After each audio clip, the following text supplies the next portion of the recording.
தினமும் பூஜை முறைகளை நான் சொல்கிறதோடு இல்லாமல் சிறு சிறு பகுதியாக சிவனை பற்றியோ அல்லது பைரவரை பற்றியோ கூறலான்னு நான் நினைக்கிறேன். ஆசிரியர் டாக்டர் பாண்டியன் என்ற தமிழ் ஆராய்ச்சியாளரினுடைய அவர்களுடைய கூற்றின்படி நான் என்ன நினைக்கிறேன்னா, இந்த உலகம் கடவுளால் உருவாக்கப்படவில்லை அப்படின்னு சொல்கிறாரு. உலகம் நிச்சயமாக கடவுளால் உருவாக்கப்படலை.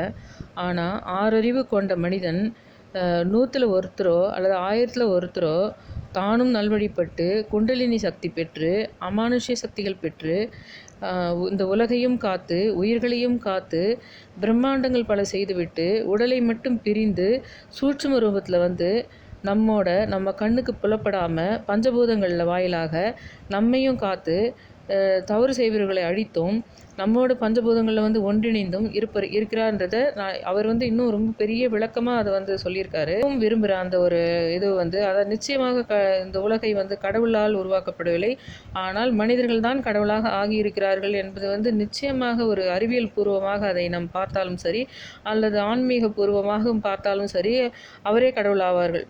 அதாவது ஒவ்வொருத்தருக்குமே ஒரு பல மடங்கு சக்தி இருக்குது ஒவ்வொரு மனிதனுக்குமே.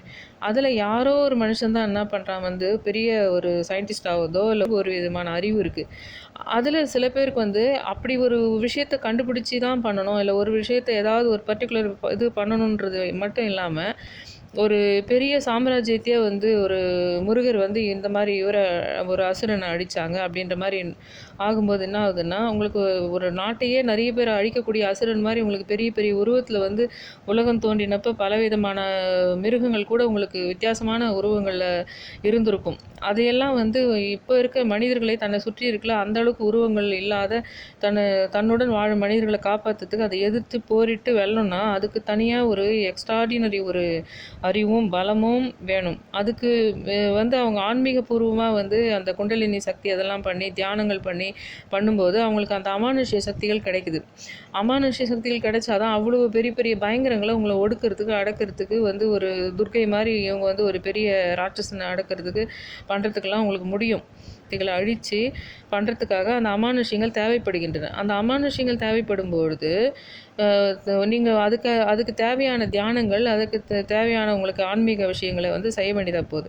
அதெல்லாம் செய்து முடித்து அவ்வளோ ஒரு பிரம்மாண்டங்களை செய்து முடிக்கும்போது அவன் முழு கடவுளாக மனிதன்தான் 1000ல் ஒரு மனிதன்தான் 1,00,000ல் ஒரு மனிதன்தான் அந்த கடவுளாக ஆகின்றான். தன் உடலை விட்டு பிரிந்து சூட்சமமாக அந்த பஞ்சபூதங்களோடு கலந்து என்றைக்குமே நம்ம கூட அந்த பஞ்சபூதங்களோடும் நம்மளை பார்த்துக்கிட்டு நம்மளை பார்த்து கொண்டிருக்கிற நம்மளை கவனித்து கொண்டிருக்கிற ஒரு சூட்சும ரூபத்தில் அது கடவுளாக தான் இருக்கின்றன. இவ்வாறு இருக்கிற இந்த மாதிரி ஆன்மீக விஷயங்களை நம்ம டெய்லி ஒரு எப்படிப்பட்ட ஒரு வேலையாக இருந்தாலும் எப்படிப்பட்ட விஷயமா இருந்தாலும் அதை ஆன்மீக பலத்தோடு செஞ்சால் அது நிச்சயமாக மாபெரும் வெற்றி பெறும். எப்படி அன்னைக்கு மனிதர்கள் தானே கடவுளாக ஆனாங்க, அந்த மாதிரி தான் இதெல்லாம் அதுக்கு அந்த ஆன்மீக இதோடு போகும்போது என்ன ஆகும்னா அது நெறிப்பெறும். அது நம்மளுக்கு அந்த ஒரு நிலைப்படுத்தும் போது மனதில் ஒரு நிலைப்படுத்தும் பொழுதும் அந்த எல்லாமே நீங்கள் அது எப்படிப்பட்ட விஷயமா இருந்தாலும் அது வெற்றியை நோக்கி நகர்வதற்கு ஒரு சின்ன விஷயமாக இருக்கும். நம்முடைய மூளையை அது இன்னும் பல மடங்கு சக்தியை கொடுக்குதுன்னு சொல்லணும். ஒரு ஆன்மீகத்தோடு நீங்கள் செய்யும்பொழுது எப்படி அன்னைக்கு ஒரு மனிதர்கள் தான் கடவுளாக ஆனார்கள் என்று டாக்டர் பாண்டியன் சொல்கிறாரோ அந்த மாதிரி உங்களுக்கு ஒரு மனிதன் தன்னுடைய மூளையை பல மடங்கு பிரயோகப்படுத்தி தன்னை காத்து கொண்டு தனக்குள்ளே இருக்கிற சக்திகளை அதிகப்படுத்தி கொண்டு அமானுஷ்யங்களை பெற்று உலகை காத்து பண்ணும்போது அவங்களுக்கு இறப்புக்கு பின்னும் அவங்க ஃபுல்லாக சூட்சமமாக நம்மளோட கலந்து இருக்கிறாங்க.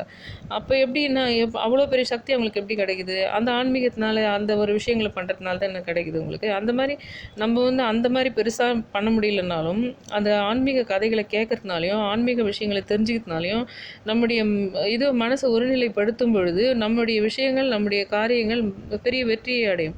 நம்முடைய காரியங்கள்ன்றது அன்னாடம் ஒரு உணவு சாப்பிடுவது ஒரு அன்னாட வாழ்க்கையை கழிப்பது என்பது மட்டுமே நம்மளுடைய நோக்கமாக இருக்கக்கூடாது. பெரிய பெரிய விஷயங்களை நம்ம சாதிக்க ஒவ்வொரு மனுஷனுமே ஏதாவது அவன் சக்திக்கு முடிஞ்ச மாதிரி ஏதாவது ஒரு சாதிக்கிறது ஏதாவது ஒரு எக்ஸ்ட்ராடினரி திங்கிங் இருக்கணும் போது ஆன்மீக பலத்தோடு செய்யும்போது மாபெரும் வெற்றி பெறும் அப்படின்றது தான் நோக்கம். அப்போது டெய்லி நான் ஒரு பூஜையை செஞ்சுக்கிட்டு இருக்கேன். கல்யாணம் ஆனால் பூஜைகள்லாம் என்ன இருக்குது? பூஜைகள்னு சொல்லிட்டு பார்த்தாலே திருமணம் பண்ணுறது, நன்கு திருமணம் நடக்க, நன்கு பணம் கிடைக்க, நன்கு வியாபாரம் பெருக, உங்களுக்கு வியாதி சரியாக அப்படின்னு இருக்குது. ஸோ அப்போனா அதெல்லாம் போதுமா? அப்போ பூஜை பண்ணி நீங்கள் வந்து உங்களுக்கு சாப்பாடு கிடச்சிருது, உங்களுக்கு துணி கிடச்சிருது, நீங்கள் செல்வ வளத்தோடு இருக்கிறீங்க, நீங்கள் ஃபாரின் சான்ஸ் கிடச்சிடணும். இந்த பூஜைகள்லாம் அதுக்கு தானே பண்ணப்படுது. அப்படின்னும்போது அதை மட்டுமே தான் தேடணுமா? அதை தாண்டி ஒவ்வொரு மனிதனும் அதை தாண்டி வந்து ஒரு நேர்மையான விஷயங்களாகட்டும் சரி, இல்லது அவனுக்கு தனக்குள்ளே இருக்கிற ஒரு சக்தியை வச்சு எந்த அளவுக்கு ரீச் பண்ண முடியும்னா, அப்போ அந்த மாதிரி ரீச் பண்ணவங்க தான் இந்த கடவுள் எல்லாம். இப்போ நம்ம முன்னாடி வந்து மனிதனாய் வாழ்ந்து கடவுளாய் மறைந்த எல்லா கடவுளுக்குமே வந்து அந்த எக்ஸ்ட்ராடினரி, அவங்க வெறும் சாப்பிட்டா போதும், இல்லை அவங்க வந்து ஃபாரின் போனால் போதும் நினைக்காதவங்க தான் இந்த கடவுளெல்லாம். அந்த மாதிரி ஒவ்வொரு மனிதனுக்குள்ளுமே ஒரு கடவுள் இருக்கிறது. அப்படி இருக்கும்போது நமக்கு வந்து அந்த ஆன்மீகத்தை நோக்கி பயணம் செய்யும்போது இன்னும் பல வெற்றிகளையும் பல விஷயங்களையும் நம்மளால் கவர முடியும். அந்த சக்திகள்லாம் என்ன, எப்படியெல்லாம் இருந்தாங்க, எத்தனை கடவுள். சிவன்னா அவருக்கு பின்னாடி பெரிய கதைங்க இருக்குது. பைரவர்னா அவருக்கு பின்னாடி நிறைய பேர், அவங்கெல்லாம் வாழ்ந்து எல்லாமே 64 பைரவர்கள் எல்லாமே இருந்தவங்க. அவங்களுக்குள்ளெல்லாம் ஒவ்வொரு சக்திகள் இருந்தது. உங்களுக்கு அந்த சக்திகள்லாம் அவங்க எதுக்காக பயன்படுத்தினாங்க, எப்படிப்பட்ட அமானுஷ்யங்கள் அவங்களுக்கு வந்ததுன்னா, கொஞ்சம் கொஞ்சமாக டெய்லி பெருசு பெருசாக இன்றைக்கி இருக்கிற வேகமான உலகத்தில் நம்ம போயிட்டு பெரிய பெரிய ஆன்மீக புக்குங்களை எடுத்து நம்ம ஃபுல்லாக படிக்கிறதுக்கு டைம் கிடையாது. ஒரு நிமிஷம் சும்மா ஆன்மீக கதைகளை கேட்கும்போது நமக்கு வந்து அந்த மனசு ஒருநிலை பண்ணுறதுக்கு, ஒரு தியானம் பண்ணுறதுக்கு சமமாக தான் அது இருக்கும். பூஜை எந்த அளவுக்கு முக்கியமோ அந்த மாதிரி ஒரு நிமிஷம் அந்த கதைகளை நம்ம கேட்குறது வந்து நம்மளுக்கு ரொம்ப பலம் கொடுக்கும்ன்றதுக்கு நான் உதாரணமாக என்ன சொல்கிறேன்னா, இப்போ வந்து இந்த கேதாரிஸ்வரர் நோன்பு, அப்புறம் காரடியான் நோன்பு, அப்புறம் வந்து வரலட்சுமி நோன்பு, சந்தோஷி மாதா பூஜை, இந்த நோன்புங்கள்லாம் நார்த் இந்தியாவிலும் சரி சவுத் இந்தியாவிலும் சரி, இந்த மாதிரி நோன்பு பூஜைகள் பண்ணும்போதெல்லாம் நோன்பு சாமான் நம்ம போய் வாங்கும்போது கூடவே நம்மளுக்கு ஒரு சின்ன புக்கு கொடுப்பாங்க. சின்னதாக ஒரு புக்கு, அந்த புக்கு ஒரு 4-5 பக்கம், ஒரு 7 பக்கம் கூடன்னா, அந்த கடவுள்கள் எப்படி தோன்றினார்கள், அவர்கள் அற்புதம் என்ன நடந்தது, அவங்க வந்து என்னெல்லாம் அப்போ அவங்களால செஞ்சாங்க, என்னெல்லாம் கஷ்டம் நடந்தது, அரசர் இதுவாக தான் இருக்கும். அதெல்லாம் பார்க்கும்போது அரச கால கதைகளாக இருக்கும். அப்போ அங்கே நடந்த அநியாயங்களாக இருக்கும். அது வந்து இவங்க எப்படி தனிப்பட்டு ஒரு மனுஷன் வந்து அது வந்து ஒரு பொது நலத்தோடு எப்படி வந்து சுற்றி இருக்கிறவர்கள் வந்து நலம் செய்வதற்காக அவங்க எவ்வளோ முனைந்தார்கள்ன்றது வந்து தான் சொல்லக்கூடிய கதைகளாக தான் இருக்கும் அதுங்க எல்லாமே. அந்த மாதிரி அற்புதம் என்ன நடந்ததுன்றது வந்து நோன்பு முடிஞ்சு வந்து ஒருத்தர் பூஜை செஞ்சுட்டு இருப்பாங்க, அதை இன்னொருத்தர் படிக்கணும், அதை சுற்றி உட்காந்துட்டு இருப்போம் கேட்கணும். நிறைய பேர் சேர்ந்து தான் அந்த நோன்புன்றாவே அந்த குடும்பத்துடைய மொத்த பேரும் ஒரே இடத்துல கூடி தான் பண்ணுவாங்க அப்போல்லாம். இப்போ முடியாதுன்னு வச்சுக்கோங்க இந்த காலத்தில். ஆனால் அப்போ நோன்புன்னும் போதே குடும்பத்தினுடைய மொத்த பேருமே ஒரே வீட்டுக்கு வந்து ஒரே இடத்துல அந்த பூஜை பண்ணிவிட்டு அந்த புக்கு வந்து நோன்பு முடிக்கும்போது படிப்பாங்க. சந்தோஷி மாதா நோன்பாக இருந்தாலும் சரி, கேதாரேஸ்வரர் நோன்பாக இருந்தாலும் சரி, இந்த மாதிரி ஒரு நோன்பு புக்குன்னு படிக்கிறதே எதுக்குன்னா, அந்த கடவுள் கதைகளை கேட்கணும். அந்த சுற்றி இருக்கிறவங்களாம் வந்து சுற்றி உட்காந்து கேட்கும்போது அதில் பல நியாயங்கள் வந்து உங்களுக்கு மறந்தாலும் வந்து நியாயங்களை திரும்ப திரும்ப ஞாபகப்படுத்துது மனிதர்களுக்கு. ரெண்டாவது வந்து எப்படி வந்து தனியாக ஒருத்தனுக்கு அவ்வளோ எக்ஸ்ட்ராடினரி பவர் வந்து மற்றவங்களுக்கு பண்ணுறான் அப்படின்றதையும் உணர்த்துது அதே சமயத்தில் அந்த கதைகளை கேட்கும்போது. அப்போது ஒவ்வொரு மனுஷனுக்குள்ளேயுமே அவ்வளோ எக்ஸ்ட்ராடினரி பவர் இருக்குதுன்றதையும் வந்து நம்ம கடவுளுக்கு மட்டும்தான் இருக்குது, இல்லை நினச்சா நம்மளும் தான் கடவுள் ஆகலாம்.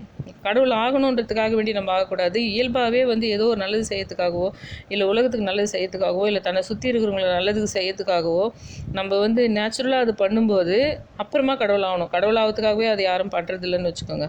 அந்த மாதிரி சுந்தரகாண்டத்தை இதே மாதிரி நான் வந்து சொல்லும்போது, சுந்தரகாண்டத்தை சொல்லும்போதும் முக்கியமாக நான் உங்களுக்கு ஒன்று சொல்லணும்னு நினைக்கிறேன். இந்த மாதிரி கடவுள் கதையை கேட்குறத பற்றி சொல்லும்போது, சுந்தரகாண்டத்தை வந்து நம்ம படித்தாலோ அல்லது மற்றவங்க படிக்க சொல்லி நம்ம கேட்டாலோ பெரிய பலன்கள் கிடைக்குன்றதுக்கு என்னென்னா, அந்த காலத்துலலாம் ஒரு அரசன் வந்து ஒரு தவறு எதுவுமே பண்ணாத ஒருத்தனை பெரிய இதில் சிறையில் அடைச்சாலோ, இல்லை சூழ்ச்சி ஏதாவது பண்ணி ஏதோ ஒரு காரணத்தினால ஒருத்தனை சிறையில் அடைச்சாலோ, அவன் வந்து சுந்தரகாண்டத்தை படிக்கிறதுக்காகவோ இல்லை மற்றவங்களை படிக்க சொல்லி கேட்டாலோ அந்த சிறையிலிருந்து மீட்கக்கூடிய அளவுக்கு அந்த சுந்தரகாண்டத்துக்கு ஒரு சக்தி இருக்குது அப்படின்னு சொல்லிட்டு கதைகள்லேயும் பல ஆராய்ச்சியாளர்கள் வந்து நமக்கு சொல்லியிருக்காங்க. அப்படி தான் வந்து மனுஷனை வந்து பிற கடவுளாக மாற்றியவர்களை பற்றி நம்ம பாடல்கள் போற்றி பாடல்கள் பாடுவது கூட அப்படி தான்.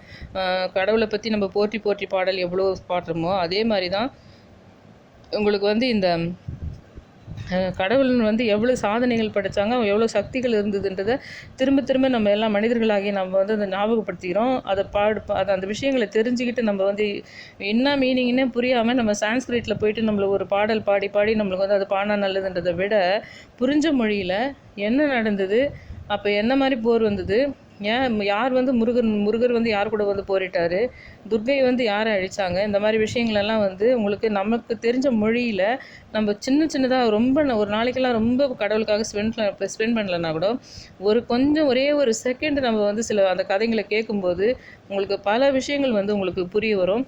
அப்போ வந்து உங்களுக்கு அமானுஷ்யங்கள் வந்து உங்களோட வந்து கொஞ்சம் கொஞ்சமாக உங்கள் பக்கம் வர ஆரம்பிக்கும். அமானுஷ்யம் என்றது என்னென்னா மேஜிக் கிடையாது, அது பேயின்னு சொல்ல முடியாது. அது வந்து ஒரு தீய சக்திக்கும் சம்மந்தப்பட்டது, அதே சமயம் நல்ல கடவுளுக்கும் சம்மந்தப்பட்ட ஒரு விஷயம் அது. அதாவது வந்து நமக்கு நடக்க முடியாத ஒரு விஷயத்த, காமனாக எல்லாருக்கும் நடக்காத ஒரு விஷயத்த தனக்கு சாதகமாக ஒரு பண்ணக்கூடியதா, அது ஒரு நல்ல விஷயங்களுக்கு அதை கூடிய ஒரு சக்தி கெடுக்கிற அளவுக்கு போயிடும் அந்த அமானுஷ்யங்கள்ன்றது. இது நம்ம தொடர்ந்து இது மாதிரி விஷயங்களை கவனிக்கும்போது பண்ணும்போது நம்மள அறியாமல் நமக்குள்ள ஒவ்வொரு மனுஷனுக்குள்ள ஒரு கடவுள் வந்து என்ன ஆகும்னா நமக்கு வந்து ஒரு பவரையும் ஒரு மகா சக்தியையும் நம்மளுக்கு கொடுக்கக்கூடியது. அப்படின்றதுனால தான் இந்த கதைகளை டெய்லி வந்து நம்ம கேட்கணும். நம்மளுக்கு புரிஞ்ச மொழியில் நம்ம வந்து ஒரு நிமிஷமாவது டெய்லி வந்து இந்த கதைகளை கேட்கணும் அப்படின்றது. அந்த மாதிரி பார்க்கும்போது நான் இந்த ஒரு ஃபஸ்ட்டு 3 பாட்டில் வந்து உங்களுக்கு ஒவ்வொரு பூஜையை பற்றி நிறைய சொல்லியிருக்கேன். இந்த பாட்டில் நான் வந்து எந்த பூஜையும் சொல்ல போகிறதில்ல. ஏன்னா இவ்வளோ ஏன் இந்த மாதிரி ஒரு நிமிட கதையை சொல்லணுன்றதுக்காகவே நான் இவ்வளோ நேரம் பேசிட்டேன். இந்த மாதிரி பூஜையை வந்து அடுத்த பார்ட்டில் தான் வந்து இந்த 4வது பூஜை பற்றி நான் இந்த பைரவர் பூஜை பற்றி சொல்ல போகிறேன். இப்போ வந்து ஒரே அந்த ஒரு நிமிட கதை எப்படி இருக்கும்னு ஒரு உதாரணத்துக்கு மட்டும் நான் இப்போ சொல்லலான் இருக்கேன். இளையபெருமானுடைய தொகுப்பிலிருந்து நான் என்ன சொல்ல வரேன் இன்றைக்கி. இதில் வந்து சிறப்பாக நம்ம சீர்காழியில் உள்ள பிரம்மபுரீஸ்வரர் என்ற ஒரு ஆலயத்தில் வந்து தென்பால் அஷ்டம பைரவர் ஆலயத்தில் தனித்து இருக்குது. அப்புறம் இந்த ஆலயத்தில் உள்ள மாடங்களில் எல்லாமே அஷ்டபைரவர் திருமேனிகள் இருக்கின்றன. அப்புறம் இது இல்லாமல் பிரதி வெள்ளிக்கிழமைகள்லேயும் சிறப்பு வழிபாடுகள் அந்த இடத்துல நடைபெறுது. இந்த சீர்காழியில் இருக்க இதில் திருவண்ணாமலையில் என்ன நடக்குதுன்னா அஷ்டபைரவர் மண்டபமும் இருக்குது, அஷ்டபுஜ பைரவர் திருமேனியும் அங்கே இருக்குது. திருக்குற்றாலம் சித்திர சபையில் வந்து அஷ்ட பைரவர்களுடைய ஓவியங்கள் வந்து நல்லா சிறப்பாக அமைந்திருக்கிறது திருக்குற்றாலத்தில் நான் சொல்கிறது. அதுக்கப்புறம் குறிப்பாக வந்து நகரத்தார்கள் என்ன பண்ணுறாங்கன்னா பைரவ வழிபாட்டில் வந்து தங்களை பெரிதும் ஈடுபடுத்தி கொள்கிறாங்க.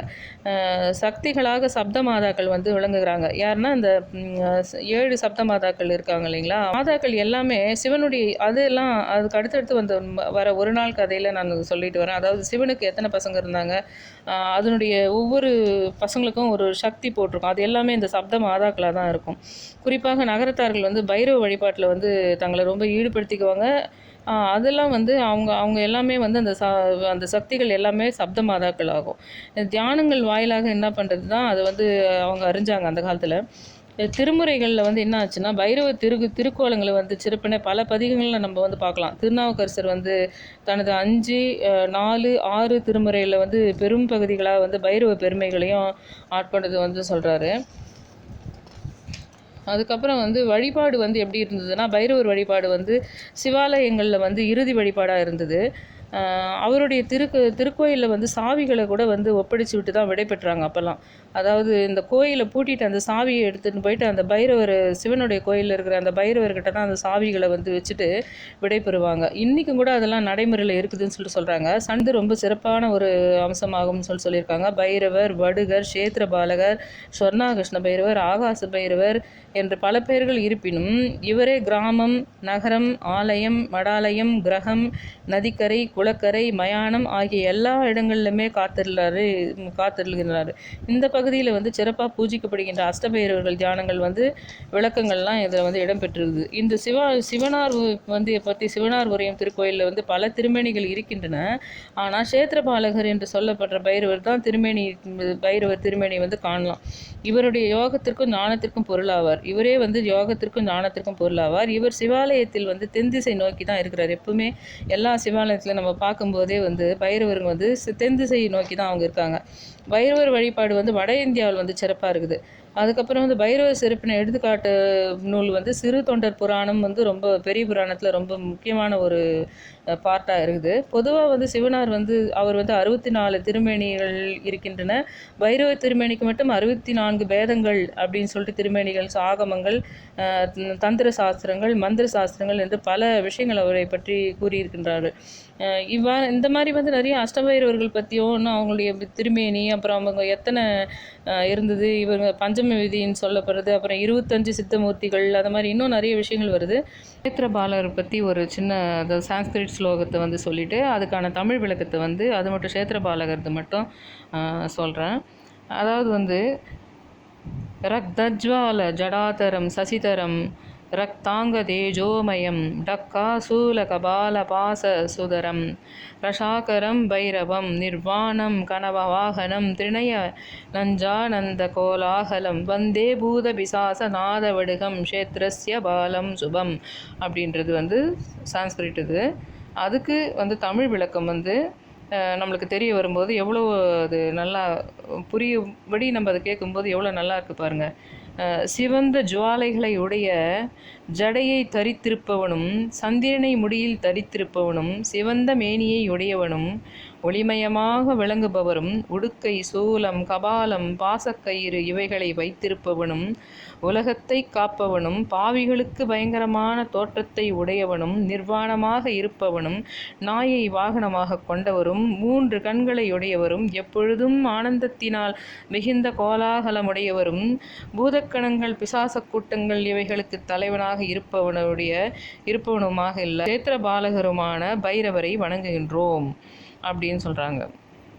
இது க்ஷேத்திர பாலகரைக்கான ஒரு பாடல்னாவே அவர்களை போற்றப்படுகின்ற பாடல். அதை வந்து நம்ம சான்ஸ்கிரிட்டில் அது சொன்னால் கூட நம்ம இது தமிழில் வந்து நமக்கு தெரிஞ்சிக்கும் போது அதனுடைய அந்த ஒரு சக்தி அதை நமக்கு உள்ளே வந்து ஊடுருவி நமக்கு வந்து அது பல பலன்களை நமக்கு தர வல்லதாக அது இருக்குது. அது மாதிரி இன்றைக்கி ஒவ்வொரு விஷயங்களும் ஒரு நாள் நான் சொல்லும்போது இந்த மாதிரி ஏதாவது அதை தமிழாக்கமோ அல்லது வந்து ஏதாவது கடவுளை பற்றிய சில விஷயங்களோ அல்லது இந்தந்த ஊர்களில் இது மிக பிரசித்தி பெற்றதாக இருக்கிறது அப்படின்னு சொல்லிட்டு அது அந்த மாதிரி மெத்தடில் அந்த ஊரினுடைய பூஜைகள் இருக்கின்றன, அதுக்கு இப்படி செய்கிறாங்க அப்படின்றதோ ஏதாவது வந்து கடவுளை பற்றிய அன்றாடம் செய்கிற அந்த பைரவர் பூஜை மட்டும் இல்லாமல் இந்த மாதிரி விஷயங்களை தான் நான் வந்து 1 நிமிட கதை என்று உங்கள்கிட்ட சொன்னேன். இன்றைக்கி இது வரைக்கும் இதோடு நான் அதை முடிச்சுக்கிறேன். என்னோடய சேனலை நீங்கள் சப்ஸ்கிரைப் பண்ணணும்னு கேட்டுக்கிறேன். சப்ஸ்கிரைப் பண்ணுங்கள், ஷேர் பண்ணுங்கள், லைக் பண்ணுங்கள், கமெண்ட் பண்ணுங்கள். ரெட் கலரில் சப்ஸ்கிரைப் பட்டன் இருந்தால் மட்டும் நீங்கள் சப்ஸ்கிரைப் பண்ணால் போதும். கிரே கலரில் சப்ஸ்கிரைப் பட்டன் இருந்தால் பண்ண வேணாம். ஏன்னா அது நீங்கள் ஏற்கனவே பண்ணி முடிச்சிட்டிங்கன்றதுக்கான மீனிங். அதனால் நீங்கள் ரெட் கலரில் சப்ஸ்கிரைப் பட்டன் இருந்தால் மட்டும் பண்ணால் போதும். Thank you all.